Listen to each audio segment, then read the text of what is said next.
Hello friends, स्वागत है आप सबका। जैसा कि आपको पता है, बेसिक मैथमेटिक्स में हमने शून्य से शिखर तक की शुरुआत की है, जिसमें हम मैथमेटिक्स के बेसिक नियमों को सीख रहे हैं और उसके बारे में जान रहे हैं, जिससे कि हमें एडवांस मैथमेटिक्स समझ में आ सके। बेसिक मैथमेटिक्स ही एडवांस मैथमेटिक्स का बेस है। इस बेस को पहले हम क्लियर करेंगे, उसके बाद ही एडवांस की तरफ बढ़ेंगे। तो ये उसकी क्लास सेकेंड है, तो आइए शुरू करते हैं। क्लास सेकंड में हम शून्य से जुड़े बेसिक नियमों को जानेंगे। जैसा कि क्लास फर्स्ट हम पहले पढ़ चुके हैं, जिसमें हमने साइन के बारे में पढ़ा है, यानी कि चिन्हों के बारे में पढ़ा है।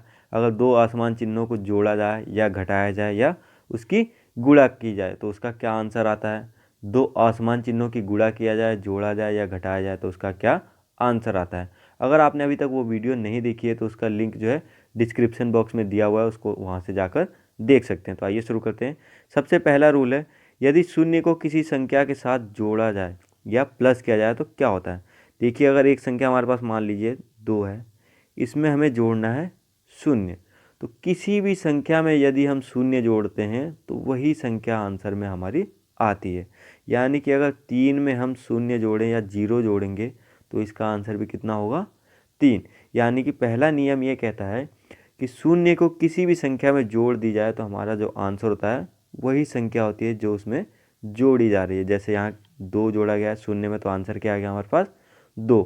यहाँ पर 3 जोड़ा गया है शून्य में तो आंसर क्या आ गया, 3। यानी कि जो पहले संख्या थी उसमें अगर 0 जोड़ दिया जाए तो उसमें कोई भी परिवर्तन नहीं होता है।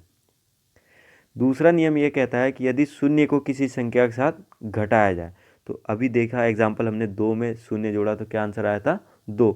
यहाँ पर माइनस के साथ अगर देखें घटाए, 2 में से अगर 0 घटाएं तो यहाँ भी हमारा आंसर क्या आएगा, 2 आएगा।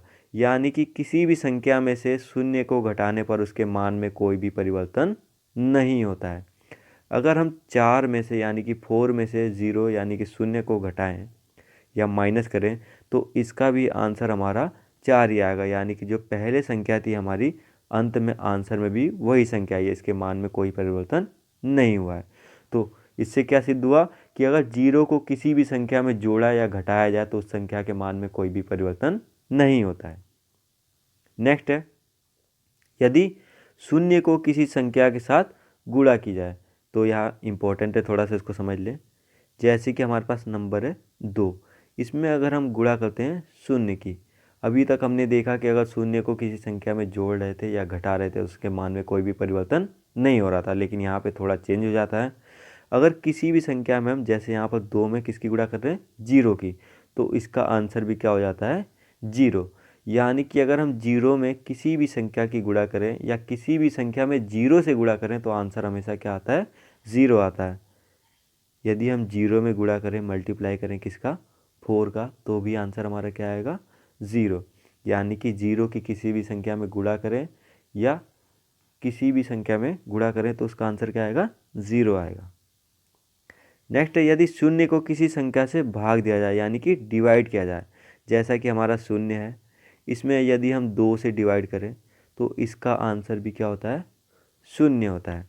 यही शून्य है, अगर इसको हम 5 से डिवाइड करें तो भी इसका आंसर क्या होगा, शून्य होगा। यही शून्य अगर इसको हम 112 से डिवाइड करें तो भी इसका आंसर क्या होगा, शून्य होगा। यानी कि शून्य या 0 में किसी भी संख्या से गुणा करें तो उसका आंसर शून्य हो जाता है। किसी भी संख्या से शून्य में भाग दें तो उसका भी आंसर क्या हो जाता है, 0 हो जाता है। यहाँ पे ध्यान दीजिएगा कि हम 0 में किसी भी संख्या से भाग दे रहे हैं तो इसका मान क्या हो रहा है, 0 हो रहा है। जो नेक्स्ट है हमारा, यदि किसी संख्या को शून्य से भाग दिया जाए। अब यहाँ पे थोड़ा सा चेंज है, देखिए यहाँ पे एक नंबर है 12, उसको हमें डिवाइड करना है या भाग देना है किससे, शून्य से। अभी तक क्या था, इससे पहले हमने जो रूल पढ़ा उसमें क्या था, शून्य था, उसको हमने किसी नंबर से डिवाइड किया तो इसका आंसर क्या आ रहा था हमारे पास, शून्य आ रहा था। लेकिन यहाँ पे चेंजेस है, अगर नंबर हो उसमें हमें शून्य से डिवाइड करना हो या भाग देना हो तो इसका जो आंसर होता है वो इनफाइनाइट यानी कि अनंत होता है।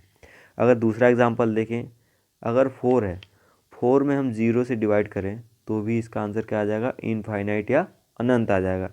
1 है, 1 को अगर हम 0 से डिवाइड करें तो भी इसका आंसर क्या होगा, इनफाइनाइट या अनंत होगा। तो इन दोनों को थोड़ा क्लियरली देख लें।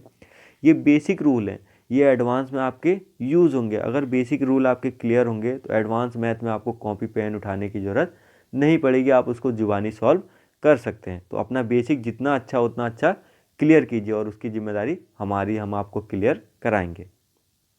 नेक्स्ट है, यदि किसी संख्या को 1 से गुणा या 1 से भाग किया जाए, तो यहाँ 1 से मल्टीप्लाई करना है और 1 से डिवाइड करना है। मान लीजिए एक संख्या हमारे पास है 12, इसको हमने मल्टीप्लाई किया किससे, 1 से। तो 12 को अगर हम 1 से मल्टीप्लाई करेंगे तो कितना आएगा, 12। ऐसे अगर 2 है, 2 को मल्टीप्लाई किया किससे, 1 से, तो भी क्या आएगा हमारे पास, 2। तो इससे क्या क्लियर हुआ, क्लियर ये हुआ कि अगर कोई भी नंबर है उसमें अगर हम 1 से गुणा या मल्टीप्लाई करते हैं तो आंसर हमेशा वही नंबर आता है। ऐसे यहाँ पर 2 है, 2 में मल्टीप्लाई किया हमने किससे, 1 से, 1 से, तो आंसर क्या आया, 2 आया। बात करें अगर भाग की,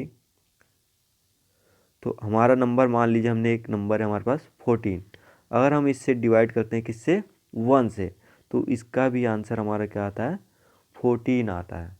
यानी कि इससे क्या सिद्ध हुआ, सिद्ध ये हुआ कि अगर किसी भी संख्या में 1 से गुणा करें या 1 से भाग करें तो उसके मान में कोई भी परिवर्तन नहीं आता। यहाँ पे 14 था, हमने 1 से भाग किया फिर भी आंसर हमारे पास क्या आया, 14 आया। अगर यहाँ पर 3 है, उसको हम 1 से भाग करें तो भी आंसर क्या आएगा, 3 आएगा। अगर 3 को हम 1 से गुणा करें तो भी आंसर क्या आएगा, 3 ही आएगा। यानी कि एक की किसी भी संख्या में गुणा या भाग करने से उसके मान में कोई भी परिवर्तन नहीं होता है। नेक्स्ट है, यदि किसी संख्या को स्वयं से भाग दिया जाए, स्वयं मतलब सेल्फ, जैसे कि 12 है, अगर 12 को हम 12 से ही भाग दें, उसी नंबर को उसी नंबर से भाग दिया जाए तो आंसर जो हमारा आता है क्या आता है, 1 आता है। 2 को अगर हम 2 से डिवाइड करें तो भी आंसर क्या आएगा, 1 आएगा। यानी कि किसी संख्या को अगर स्वयं से भाग देना है, डिवाइड करना है, तो उसका आंसर क्या आता है, 1 आता है। अब कुछ क्वेश्चनों को सॉल्व कर लेते हैं जिससे कि थोड़ा क्लियर हो जाए। यहाँ पे देखिए क्वेश्चन है 5 + 0 + 3 - 0 + 6 = अभी मैंने बताया कि 5 और इसमें किसको ऐड करना हमने, 0 को। तो 0 को किसी भी संख्या में अगर ऐड किया जाए या जोड़ा जाए तो उसके मान में कोई भी परिवर्तन नहीं होता है। तो यहाँ पे हमने अगर 0 में 5 जोड़ा तो इसका आंसर हमारे पास क्या आया, 5। इसके बाद प्लस का साइन, फिर क्या है, 3, तो 5 और 3 को जोड़ा तो क्या आया हमारे पास, 8, यानी कि 8। उसके बाद है -0। अगर अभी हमने रूल पढ़ा था कि किसी भी संख्या में से 0 को घटाया जाए तो उसके मान में कोई भी परिवर्तन नहीं आता है। तो 8 में से अगर हमने 0 घटाया तो इसका आंसर हमारे पास 8 ही आया। लेकिन इसके आगे हमें क्या है, प्लस का 6, यानी कि 6 और ऐड करना है। तो 8 में 6 ऐड करेंगे तो कितना हो जाएगा, 14, यानी कि 8 में 6 जोड़ेंगे तो कितना हो जाएगा, 14। तो इसका राइट आंसर हो जाएगा D, 14। नेक्स्ट है 7 × 0 + 6 - 0 + 10, यानी कि 7 × 0 + 6 - 0 + 10। अभी मैंने बताया कि अगर किसी भी संख्या में 0 की गुणा करते हैं तो उसका जो मान हो जाता है वो क्या हो जाता है, 0 हो जाता है। तो अगर यहाँ पर 7 में हमने मल्टीप्लाई किया 0 का तो इसका जो मान हो जाएगा वो कितना हो जाएगा, 0 हो जाएगा इसका मान। नेक्स्ट क्या था, प्लस का 6। तो 0 में किसी भी संख्या को जोड़ेंगे तो इसके मान में कोई भी परिवर्तन नहीं आता है, वही संख्या आ जाती है तो हमारा क्या हो जाता है, 6 आ जाएगा। उसके बाद दिया है माइनस का 0, 6 - 0, तो 6 में से 0 घटाएंगे तो फिर वही रूल आएगा हमारे पास कि किसी भी संख्या में से 0 घटाया जाए तो उसके मान में कोई परिवर्तन नहीं आता है। तो यहाँ पे आ जाएगा 6। फिर लास्ट में क्या ऐड करना है, हमें 10 ऐड करना है। तो 10 और 6 कितना हो जाएगा, 16 हो जाएगा। 10 और 6 कितना हो जाएगा, 16। तो इसका राइट आंसर हो जाएगा B। नेक्स्ट क्वेश्चन है 0 / 12 + 4 × 0 + 6, यानी कि 0 में हमें किससे भाग देना है, 12 से। तो अभी पढ़ा था हमने नियम कि 0 में किसी भी संख्या से भाग दें तो क्या आता है, 0, प्लस 0 से किसी भी संख्या में गुणा करें तो क्या आता है, 0, प्लस 6। अब 6 को 0 में जोड़ेंगे तो भी क्या आंसर आएगा हमारे पास, 6 आएगा। तो इसका राइट आंसर क्या हो जाएगा, 6 हो जाएगा। नेक्स्ट क्वेश्चन है, इसका आंसर आप हम कमेंट बॉक्स में बताएंगे। 12 / 12 + 3 × 1 + 2 × 0